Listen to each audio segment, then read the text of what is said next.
జీవ శిలీంద్ర నాశినిని ఉపయోగించి పసుపులో దుంపకుళ్ళు నివారణ.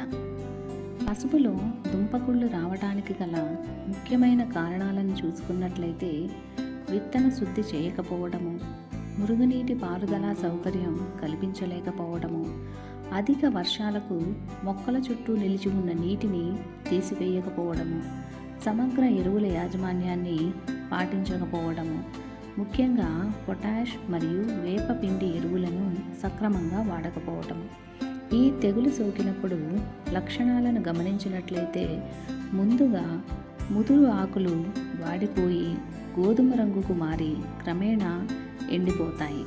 మొక్క యొక్క పైభాగాన ఉన్న లేత ఆకులకు కూడా ఈ వ్యాధి వ్యాపిస్తుంది. పసుపు దుంప యొక్క తల్లి కొమ్ములు మరియు పిల్ల దుంపలు కుళ్ళి మెత్తబడిపోతాయి. కుళ్ళిన దుంపల నుండి చెడు వాసన వస్తుంది. వీటి వలన దిగుబడి మరియు నాణ్యత గణనీయంగా తగ్గుతాయి. దీనికి నివారణ చర్యలుగా ముందుగా తెగులు సోకని విత్తనాన్ని వాడవలెను. విత్తన శుద్ధిని ఖచ్చితంగా చేయవలెను.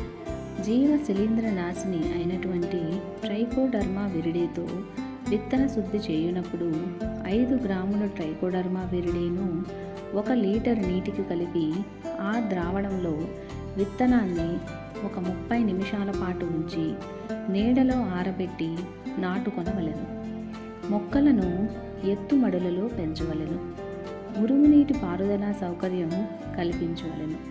2 కిలోల ట్రైకోడర్మా విరిడేను 90 కిలోల బాగా చివికిన పశువుల ఎరువు మరియు 10 కిలోల వేపపిండితో కలిపి వారం రోజుల పాటు అనుకూల పరిస్థితుల్లో వృద్ధి చేసి ఆఖరి దుక్కిలో లేదా నాటిన నెల రోజులకు నీటి తడి ఇచ్చిన వెంటనే చల్లవలెను.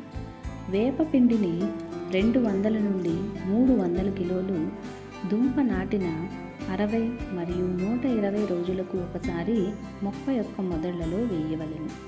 పంట మార్పిడి పద్ధతిని అవలంబించవలెను. ఈ విధమైన చర్యల ద్వారా పసుపు దుంప కుళ్ళును తగ్గించి నాణ్యత గల అధిక దిగుబడిని పొందవచ్చును.